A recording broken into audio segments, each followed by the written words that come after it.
Okay, सबसे पहले आपने क्या करना है, गिटहब का अकाउंट बनाना है और अकाउंट बनाने के बाद ये वाला नेक्स्ट स्टेप स्टार्ट करना है। जैसा कि मैंने बताया कि अकाउंट बनाने के आइडेंटिकल स्टेप्स हैं। आपको यूज़र नेम देना है, ईमेल देना है, then password and so on, और आपका अकाउंट बन जाएगा और इस तरह से आपके पास इंटरफेस ओपन हो जाएगा। Right, okay. नेक्स्ट आपने क्या करना है, अपने प्रोजेक्ट पर जाना है और जहाँ पे आपने अपनी एप्लीकेशन जहाँ से आप लोड कर रहे हैं, चाहे जैप यूज़ कर रहे हैं तो उसकी htdocs के अंदर जाना है, मैप यूज़ कर रहे हैं तो उसकी लोकेशन पे जाना है, लॉरागॉन यूज़ कर रहे हैं तो www पे जाना है, एंड वटेवर आप जो भी लोकल होस्ट यूज़ कर रहे हैं वहाँ पे आपने जाना है। मैं लॉरागॉन यूज़ कर रहा हूँ तो मैं www डायरेक्टरी के अंदर आया और यहाँ पे आके एक मैं फ़ोल्डर क्रिएट करता हूँ जहाँ पे मैं अपने प्रोजेक्ट यानी अपनी वेबसाइट को रखूँगा। ठीक है, और उसके अंदर डेली बेस पे चेंज करूँगा। यानी समझ लीजिए मेरी एक वेबसाइट है, मैं कहता हूँ माई वेब। ठीक है, और इसके अंदर मैं आ जाता हूँ माई वेब के अंदर, और माई वेब, और यहाँ पे ये जो आपके पास बार आ रही है इस पर आपने क्लिक करना है तो इस तरह से मार्क हो जाएगी। ठीक है, तो इसको ख़त्म करें और यहाँ पे लिखें CMD और इंटर कर दें, तो ये आपका जो कमांड लाइन है उसको इधर ही ओपन कर देगा माई वेब ऐप के अंदर। ठीक है, अगर आप इसको इसी वेब ऐप को VS कोड के अंदर ओपन करना चाहते हैं तो कोड स्पेस स्टार्ट करेंगे, या फिर अगर आप सब्लाइम के अंदर फेमिलियर हैं तो आप सब्लाइम के अंदर आएंगे और सब्लाइम को आपने कुछ इस तरह से ओपन कर लेना है और आपका ये जो फोल्डर है इसको आपने सब्लाइम के अंदर ड्रैग कर देना है। ठीक है, मैंने यहाँ पे किया तो देखिए हमारी माई वेब आ गई। ठीक है, मैं यहाँ पे आता हूँ और इसके अंदर एक फ़ाइल बना देता हूँ जिसका मैं नाम रखता हूँ index.html, और इसमें मैं लिखता हूँ welcome to the GitHub action series. Okay, save किया तो अब मेरे पास एक इंडेक्स फ़ाइल इस फोल्डर के अंदर आ चुकी है। अगर मैं यहाँ पे आऊँ तो देखिए हमारे पास एक इंडेक्स फ़ाइल आ चुकी है।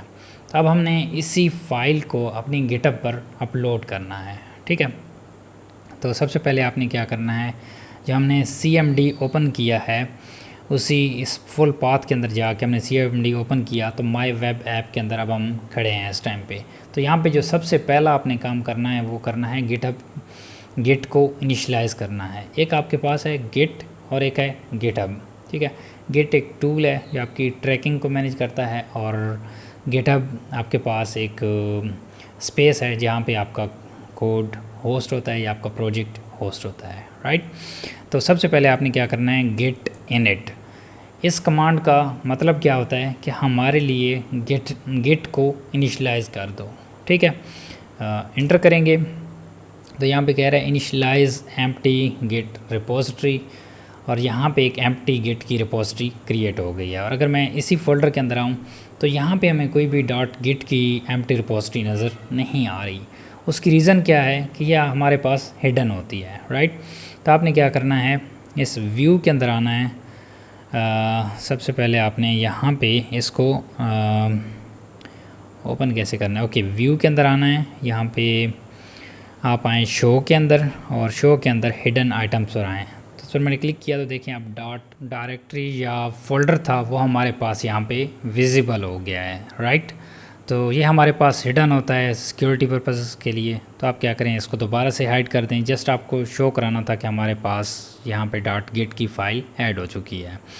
तो फिर से आपने यहाँ पे आना है। इनिशलाइज़ करने के बाद आपने जो भी काम किया है, लेट्स से एक इंडेक्स फ़ाइल आपने ऐड की है, तो इसको आपने क्या करना है, आपने ऐड करना है इस गिट डायरेक्टरी के अंदर। तो वो कैसे होगा, गिट ऐड स्पेस देन उस फाइल का नाम लिखना है जो फाइल्स आपने .git डायरेक्टरी के अंदर ऐड करनी है। ठीक है, ये आपको ख़ुद मैनुअली नहीं करनी, GitHub by default behind the scene ये चीज़ें इन कमांड्स के थ्रू ऐड कर देगा। अब लेट्स से मुझे index.html करनी है तो मुझे index.html ऐसे करके मेंशन करना है, तो मेरी index.html फ़ाइल गिट के अंदर चली जाएगी। राइट, बट अगर आपके पास फ़ाइल बहुत ज़्यादा हैं तो उस टाइम पे आप हर फाइल्स का नेम भी मेंशन नहीं कर सकते। तो उसके लिए आपने क्या करना है, गिट ऐड स्पेस डॉट का मतलब है ऑल, जितनी भी फाइल्स उस डायरेक्टरी के अंदर मौजूद हैं, यानी इस टाइम हम माई वेब के अंदर खड़े हैं, इसके अंदर जितने भी फाइल्स मौजूद हैं उन सभी को आपने .git के अंदर डाल देना है, या गिट डायरेक्टरी के अंदर डाल देना है। एंटर किया तो इसने ऐड कर दिया। अब नेक्स्ट आपने क्या करना है, एक commit ऐड करना है। So now question rise what is commit। तो commit बेसिकली जो भी आप चीज़ कर रहे हैं, लेट्स से आपने इंडेक्स फाइल को ऐड किया गिटहब के अंदर, तो इसका एक आप लेबल देते हैं या इसका एक टाइटल देते हैं कि ये वाला जो काम किया मैंने इस दौरान क्या किया। आप इसको ऐसे समझें कि लेट्स से आज एक दिन है, आपने काम किया, उसको गिटहब पे पुश कर दिया, तो साथ में आप लिखेंगे कि आज के दिन उसमें आपने क्या किया। फिर नेक्स्ट दिन काम करेंगे, फिर पुश करेंगे, तो उसके अंदर लिखेंगे कि आज आपने कौन से फीचर को कंप्लीट किया इसमें, राइट। तो एक डिटेल होती है कि लेट्स से आपके पास 50 कमिट हो गए हैं, तो आपने किसी स्पेसिफिक कमिट पर जाना है, ठीक है, या वहाँ से आपने कोड पुल करना है, तो आप उस कमिट का जो टाइटल है उसको देखते हुए उसको आप रीड कर सकते हैं, ठीक है। तो अब हम कमिट को करते हैं git commit -m, और यहाँ पे सिंगल कोट्स नहीं लगाने, डबल कोट्स के अंदर लिखना है, ठीक है। और यहाँ पे आपने डिस्क्रिप्शन ऐड करनी है, let's say added index.html, right. सो मैं यहाँ पे एंटर किया तो मेरे पास ये कहता है 1 फाइल चेंज 1 इंसर्जन्स, ठीक है, क्रिएट मोड index.html। तो ये कह रहा है कि एक फ़ाइल ऐड कर दी है मैंने, ठीक है, एक ही फ़ाइल हमारे फोल्डर के अंदर थी, तो इसलिए एक ही फ़ाइल ऐड हुई। अब नेक्स्ट आपने क्या करना है, नेक्स्ट आपने ये करना है कि आपने जो अपनी गिटहब है वहाँ पे एक आपने रिपोजिटरी बनानी है, और उस रिपोजिटरी को अपने इस प्रोजेक्ट के साथ लिंक करना है। जब आप अपना कोड पुश करेंगे गिटहब पर, तो गिटहब को कैसे पता चलेगा कि आप वही बंदे हैं जो कोड पुश कर रहे हैं। तो उसके लिए आपने गाइस क्या करना है, सबसे पहले अपने गिटहब अकाउंट पर जाना है और वहाँ पे हम एक रिपोजिटरी बनाते हैं। तब क्वेश्चन राइज होता है व्हाट इज़ रिपोजिटरी। तो लेट्स से आपके पास मल्टीपल वेबसाइट्स हैं और हर वेबसाइट का कोड डिफरेंट होता है, और आप उसको सर्वर पर पुश करना आप उसको गिटहब पर पुश करना चाहते हैं। तो 3 वेबसाइट हैं, तो गिटहब उसको हर इंडिविजुअल रिपोजिटरी के अंदर पुश करता है। पहली वेबसाइट है तो उसके लिए एक अलग रिपोजिटरी होगी, दूसरी वेबसाइट है उसके लिए एक अलग रिपोजिटरी होगी। एक प्रोजेक्ट को मैनेज करने के लिए गिटहब उसको एक एज अ रिपोजिटरी का नाम देता है, ठीक है। तो आप यहाँ पे न्यू पर क्लिक करके भी न्यू रिपोजिटरी क्रिएट कर सकते हैं, या अपनी प्रोफाइल पर यहाँ पे राइट साइड पर क्लिक करें, यहाँ पे यूर रिपोजिटरीज पर क्लिक करें, तो आपकी सारी एग्जिस्टिंग रिपोजिटरीज आ जाएंगी, और टॉप पे यहाँ पे एक न्यू का बटन आ रहा होगा, यहाँ पर आपने क्लिक करना है। और क्लिक करने के बाद यहाँ पे आपने टाइटल मेंशन करना है। तो हमारे पास है गिटहब एक्शंस के नाम से आपने मेंशन कर देना है, और देन यहाँ पे आपने डिटेल मेंशन करनी है कि इस ऐप के अंदर आप क्या करेंगे। In this app we will automate our code deployment to the server। तो ये बेसिकली डिटेल चली जाएगी, कोई भी सर्च करेगा तो बेसिकली ये मेन टाइटल से सर्च होता है और डिस्क्रिप्शन से पढ़ सकता है कि इस रिपोजिटरी के अंदर क्या चीज़ है। ओके, नाउ यहाँ पे आपके पास 2 तरह की रिपोजिटरीज होती हैं, एक पब्लिक रिपोजिटरी होती है, एक प्राइवेट होती है। प्राइवेट की एक्सेस सिर्फ आप तक होती है, या फिर किसी और बंदे को जिसको आप देना चाहते हैं उसको आपको ऐड करना पड़ता है, तो वो सिर्फ उन्हीं लिमिटेड बंदों तक एक्सेस होती है। बट जो पब्लिक रिपोजिटरी होती है इसको कोई भी एक्सेस कर सकता है। लेट्स से अभी जो मैं रिपोजिटरी क्रिएट कर रहा हूँ आप इसको एक्सेस कर पाएंगे क्योंकि मैं इसको पब्लिक बनाऊँगा।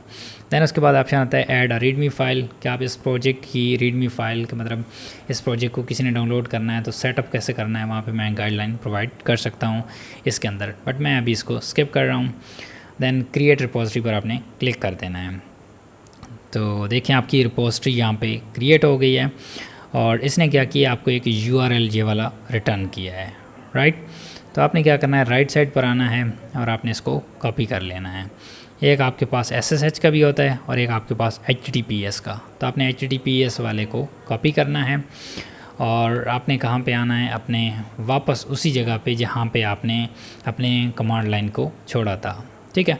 यहाँ पे आपने लिखना है, आपने बेसिकली अभी ये जो ब्रांच का आपका लिंक आ गया, ये आपकी इस ब्रांच नहीं, इस रिपोजिटरी का लिंक है कि गिटहब पे प्रोजेक्ट आपका यहाँ पे अपलोड होना है। तो अब हम क्या कर रहे हैं, हमारे पास जो लोकल हमारी वेबसाइट पड़ी है ये, माई वेब ऐप इसको कनेक्ट कर रहे हैं गिटहब के साथ, ठीक है। इसके लिए क्या कमांड है, गिट रिमोट ऐड ओरिजिन, और जो भी आपने पाथ कॉपी किया है इसको हम ओरिजिन बोलते हैं, तो उसको आपने पेस्ट कर देना है यहाँ पे, ठीक है। वही आ गया, एंटर करें तो आपके पास यहाँ पे ऐड हो चुका है, राइट। और अगर आप चेक करना चाहते हैं कि आपके पास ऐड हुआ है या नहीं हुआ, या इससे पहले कौन सा ओरिजिन मौजूद है, तो उसके लिए आप इस कमांड से चेक कर सकते हैं, git remote show origin, enter करें तो आपको ये पुल का और पुश का दोनों ओरिजिन यहाँ पे दिखाएगा। देखें आपके पास फैच या इसको पुल भी बोलते हैं, पुश का दोनों आपके पास दिखा रहा है, राइट। Okay good. अब नेक्स्ट स्टेप आपने क्या करना है, अपने कोड को आपने पुश करना है, ठीक है। तो पुश करने के लिए आपने क्या करना है, आपने यूज़ करनी है कि आप कौन सी ब्रांच के अंदर इस टाइम पे मौजूद हैं। तो आपके पास मास्टर रिटर्न हो रहा है, और अगर आप यहाँ पे आएंगे तो बाय डिफ़ॉल्ट अभी जो हमारे पास गिटहब क्रिएट करता है वो मेन डोमेन करता है, ठीक है। यहाँ पे इंस्ट्रक्शन भी दे रहा है कि गेट इनिट पहले करना है, गेट ऐड और हमने डॉट किया था, ठीक है। देन कमिट ऐड किया तो हमने कमिट ऐड किया था, फिर ब्रांच कहता है आप ब्रांच के अंदर अपनी एक ब्रांच बना लें। तो ब्रांच कैसे बनानी है, गेट ब्रांच -m, और देन इस तरह से गेट ब्रांच -m, और देन जो भी ब्रांच आपने बनानी है, लेट से मैंने मेन नाम से बनानी है, मेन एंटर किया तो अब मेरे पास मेन नाम से भी एक ब्रांच बन चुकी होगी। बाय डिफ़ॉल्ट हमारे पास मास्टर भी बनी हुई है, तो आपने ब्रांच चेक करनी है कौन कौन सी आपकी लोकल सिस्टम के अंदर एग्जिस्ट करती हैं। तो गेट ब्रांच के अंदर ब्रांच करना है तो देखिए अभी हमारे पास जस्ट मेन आई है, इससे ओवरराइड हो गई है। बाय डिफ़ॉल्ट पहले मास्टर होती थी, अभी गिटहब के अंदर मेन आती है, तो इससे कोई डिफरेंस नहीं होता।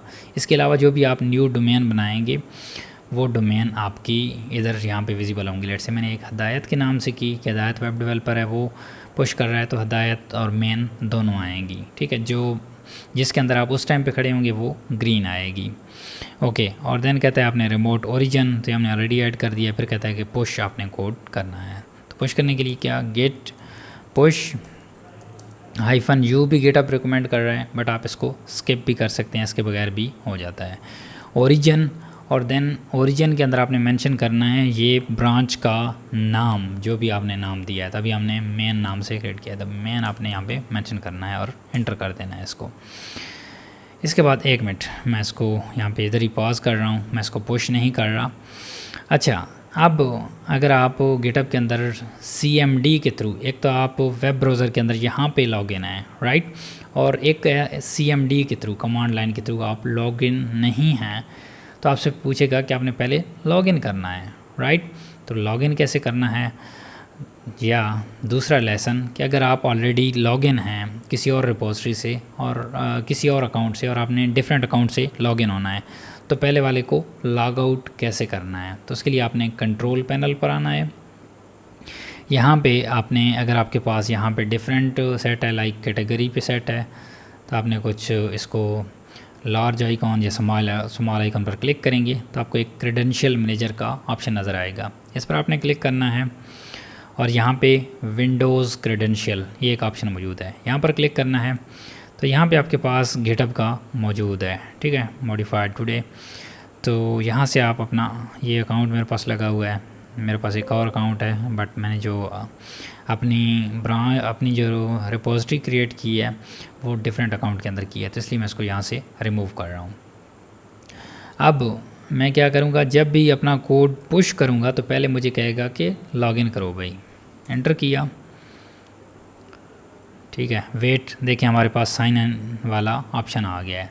सम टाइम क्या होता है आपके पास ये इस तरह से, लेट से आपके पास ये है तो बैक पे चला जाता है, ठीक है। तो बट मेक श्योर करना है कि यहाँ पे आप आएँ अपने उसके अंदर, तो आपको कहीं ना कहीं पे वो दिखा रहा होगा, यहाँ से आपने ओपन कर लेना। ये देखिए हमारे पास यहाँ पे आपने करना है sign in with your browser, और उससे पहले आपने वो वाली क्रोम की प्रोफाइल खोलनी है जहाँ पे आपकी गिटहब लॉगिन है। मेरे पास यहाँ पे इस क्रोम के अंदर लॉगिन है, तो मैं यहाँ पे आता हूँ और करता हूँ साइन इन विद ब्राउज़र, क्योंकि जो एक्टिव आपका ब्राउज़र होता है उसके अंदर उसको रिडायरेक्ट कर देता है ऑटो। देखिए हमारे पास यहाँ पे लॉगिन हुआ, और देखिए यहाँ पे हमारे पास इसने कोड को भी पुश कर दिया। ठीक है, यहाँ पे कुछ भी नहीं होगा, एम्प्टी होगा, इसको आप क्लोज़ कर सकते हैं इजीली। और देन ये एक डिफरेंट है जहाँ पे हम वेबसाइट को होस्ट करेंगे। अभी मैं इसको क्लोज़ कर देता हूँ, अब इसकी ज़रूरत नहीं है। ओके, सो अब हमारे पास अगर हम इसी पेज को रिफ़्रेश करें तो हमारे पास हमारी वेबसाइट नज़र आएगी यहाँ पे। तो देखिए हमारे पास index.html यहाँ पे आ चुकी है। और अगर मैं यहाँ पे देखूँ तो welcome to the GitHub action series हमारे पास नज़र आ रहा है। और ये 9 मिनट्स अगो क्यों नज़र आ रहा है? जब आप कमिट ऐड करते हैं तो उस टाइम पे आपका टाइम काउंट होता है। ठीक है, जब आप पुश करते हैं उस टाइम काउंट नहीं होता, जब आपने कमिट किया उस टाइम पे काउंट हो जाता है और यहाँ पे शो होता है। ओके ग्रेट, हमने क्या किया, अपने कोड को पुश कर लिया, अपनी वेबसाइट को पुश कर लिया गिटहब के अंदर, और हमारी वेबसाइट का कंटेंट यहाँ पे आ चुका है।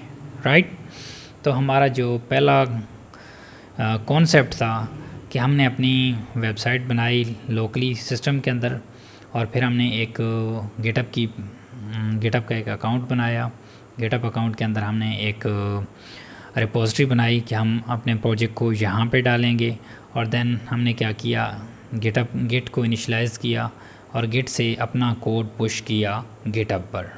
ठीक है, तो अब हमारा कोड गिटहब पर यहाँ पे आ चुका है। राइट, तो अब जब हमने नेक्स्ट टाइम इसके अंदर चेंज करनी होगी तो उसको ऑटोमेट कैसे करना है। राइट, तो ऑटोमेट करने से पहले आपके पास सर्वर की एक्सेस होनी चाहिए।